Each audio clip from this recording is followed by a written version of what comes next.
병원 그만두고 싶을 때 제일 무서운 건 퇴사 자체가 아니죠. 퇴사 후에 뭐 하지? 그 다음 바로 따라오는 질문이 있습니다. 간호사 이직할 때 임상 경력 꼭 필요할까요? 보건교사, 공공기관, 보험심사 간호사, 의료기기 회사, 산업간호사 쪽으로 알아보시는 분들 정말 많은데요. 교대 근무 없고 나이트 근무 없고 병원보다 덜 힘들 것 같아서 많이 찾게 됩니다. 그런데 여기서 또 막히는 거예요. 나는 병원 경력이 짧은데 가능할까? 지금 내 상태로 지원해도 될까? 아니면 몇 년 더 병원 경력을 채워야 할까? 오늘은 이 질문에 돌려 말하지 않고 바로 답해 드릴게요. 임상 경력은 있으면 무조건 유리합니다. 하지만 무조건 몇 년을 채워야 되는 건 아니에요. 중요한 건 지금 내가 지원해 볼 수 있는 단계인지 아니면 조금 더 준비를 해야 할 단계인지를 구분하는 거예요. 안녕하세요. 널스쉼터입니다. 저는 대기업 보건관리자로 15년째 일하고 있고 그동안 정말 많은 간호사분들의 이직 고민을 상담해 왔습니다. 그래서 오늘은 보건관리자 이직을 고민하는 분들 기준으로 지금 지원해도 되는지 아니면 뭘 먼저 준비해야 하는지 헷갈리지 않게 딱 정리해 드릴게요. 이 영상 끝까지 보시면 그 기준이 분명해지실 겁니다.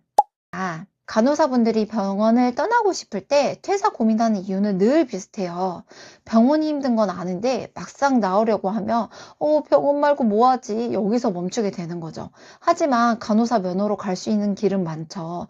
그런데 길이 많다고 해서 내가 갈 수 있는 길이 바로 보이는 건 아니에요. 특히 보건관리자는 많이들 알아보시는 직무인데 공고를 보면 더 헷갈려 하시더라고요. 경력 우대, 산업경험 우대, 건강상담 가능자, 응급사항 대응 가능자, 관련 자격증 우대 이런 문구를 보다 보면 바로 불안해지는 거예요. 나는 임상 경력이 짧은데 지금 병원에서 나가면 더 안 되는 거 아니야? 병원에서 최소 몇 년은 더 채워야 되는 거 아니야? 결국 문제는 이거예요. 길이 없는 게 아니라 내 경력으로 어디까지 가능한지 감도 못 잡으시는 거죠. 여기서부터 많은 간호사분들이 해결책을 찾기보다는 자기 자신을 원망합니다. 남들은 버티는데 왜 나만 힘들지? 조금만 더 참았어야 되나? 퇴사하면 나는 실패한 사람 되는 거 아니야? 그런데 실제로 내 삶이 망가져 갈 때는 생각보다 훨씬 깊게 망가져요. 출근길도 무섭고 근무 전부터 숨이 막히고 계속 병원에서 혼나고 무시당하다 보면 어느 순간 내가 진짜 이것밖에 안 되는 사람인가? 이 생각까지 가는 거죠. 병원 자체가 이상한 건데도 내가 부족해서 그런가 보다 하고 버티시는 분들이 많아요. 몸이 먼저 망가지고 마음도 같이 무너지고 퇴사하고 나면은 한동안 회복이 안 되는 경우도 있어요.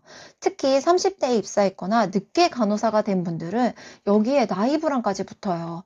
지금 나가면 더 늦는 거 아닌가? 이 나이에 다시 시작할 수 있나? 경력도 애매한데 나는 어디로 가지? 그래서 버티는 것도 너무 괴롭고 그만두는 것도 무서운 거죠. 그래서 이 지점에 필요한 건 막연한 위로가 아니라요. 내 상황이 어떤지 판단할 수 있는 기준입니다. 여기서 한 번은 냉정하게 볼 필요가 있습니다. 보건관리자는 간호사 이직 이야기에서 너무 쉽게 들릴 때가 많아요. 마치 병원이 힘들면 보건관리자로 이직하면 된다 이렇게 들리는 거죠. 그런데 현실이 그렇게 단순하진 않거든요. 제가 지금 보건관리자로 15년째 일하고 있지만 이 직무의 단점이 분명히 있습니다. 첫 번째, 연봉이 교대하는 간호사보다 작게 느껴질 수 있다는 점이에요. 기본급만 보면은 큰 차이가 없어도 나이트 수당, 교대 수당, 시간의 수당이 빠지면은 실수령이 너무 아쉽게 느껴질 때가 있는 거죠. 두 번째, 생각보다 혼자 해야 하는 일이 많다는 점이에요.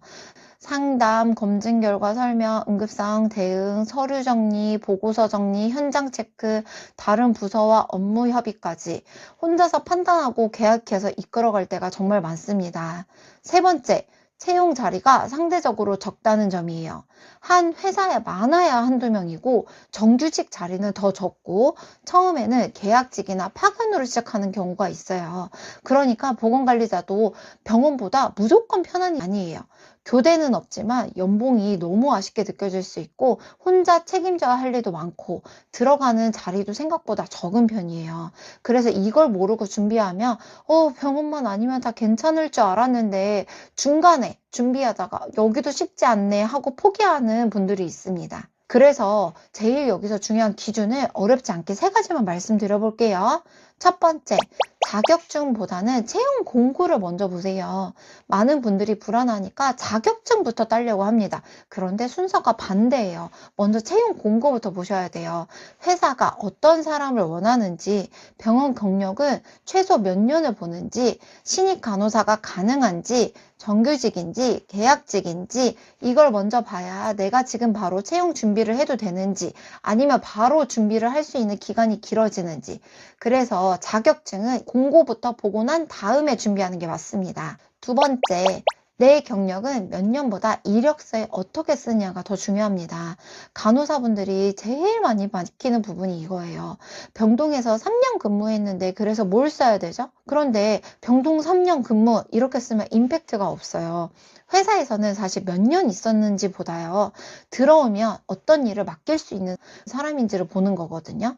그래서 이력서에는 어느 부서에서 어떤 경험을 했는지 그 경험을 통해서 기록하고 관리하고 보고하고 그리고 필요할 때는 타 부서와도 부드럽게 협업해온 사람인지를 보여줄 수 있어야 돼요. 그래야 회사에서도 이 사람이 기본은 잡혀 있고 보건관리자 업무도 안정적으로 해낼 수 있겠다. 이렇게 생각이 드는 게 중요한 거죠.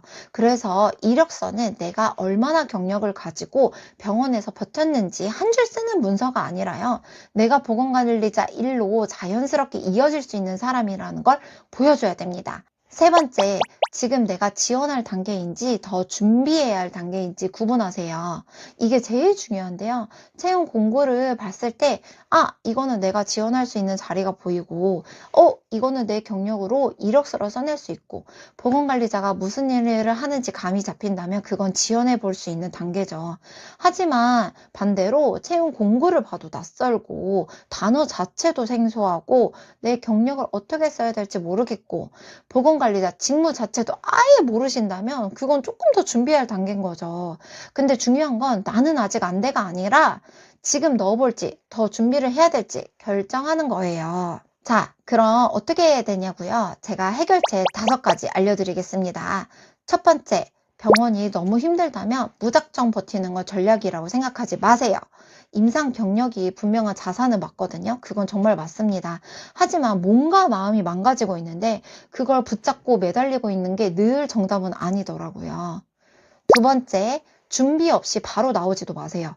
퇴사 전이든 퇴사 후이든 채용 공고를 먼저 모아보세요. 업종별로, 지역별로, 경력 기준별로 보다 보면은 내가 채용 공고를 넣어볼 수 있는 자리와 아직은 이른 자리가 보이게 됩니다. 세 번째, 이력서를 다시 쓰세요. 병동 몇 년으로 끝내지 말고요. 기록, 관리, 보고, 협업 능력이 보이게 다시 바꿔 써보세요. 이걸 바꾸는 순간 경력이 그냥 지나간 시간이 아니라 회사에서도 바를 쓸 수 있는 경험으로 비춰집니다. 네 번째, 처음부터 제발 좋은 자리만 보지 말아주세요. 대기업 정규직, 연봉 좋고, 복지 좋고, 위치 좋은 자리만 보면 오히려 시작도 못 하시게 되는 경우가 많습니다. 현실적으로는요, 첫 자리에서 실무를 익히고, 그 다음 더 좋은 자리로 이직하는 경우도 정말 많습니다. 다섯 번째, 보건관리자의 장점도 같이 보셔야 됩니다. 교대 근무가 없고 수면 패턴이 덜 무너지고 몸을 갈아 넣는 생활에서 벗어날 수 있고 사실 나중에 아이를 키우면서 남자든 여자든 계속 일을 할 수 있고 이 직무가 맞는 사람에게는 훨씬 더 병원보다 더 오래 일할 수 있는 길이 될 수 있습니다. 그러니까 보건관리자는 무조건 천국인 직업도 아니고요. 무조건 별로인 일도 아니에요. 연봉이 사실 아쉽게 느껴질 수도 있지만 삶이 그 대신 덜 망가지는 선택지죠. 중요한 건 남들이 이렇다 좋다 나쁘다 해서 가는 게 아니라요. 내 자신이 이 장단점을 알고 감당할 수 있느냐 없느냐 문제입니다. 자, 이제 정리해 보겠습니다. 간호사 이직에서 임상 경력은 있으면 무조건 유리합니다. 하지만 무조건 몇 년을 채워야 된다는 건 아니고요. 더 중요한 거는 채용 공고를 먼저 보고 내 경력을 회사 담당자가 설득될 수 있는지 이력서 경험으로 바꿔보는 작업을 하고요. 지금 내가 지원할 수 있는 단계인지 더 준비할 단계인지 결정을 하는 겁니다. 내 스스로 질문을 이렇게 바꾸셔야 돼요. 몇 년 채워야지 이게 아니라요. 내 상황에서 지금 넣어볼까? 더 준비할까? 이 질문으로 바꿔야지 이직 문제가 풀리기 시작합니다. 그리고 이 부분에서 혼자 너무 오래 헤매이시는 분들이 많더라고요. 그래서 제가 결국 전자책을 썼습니다.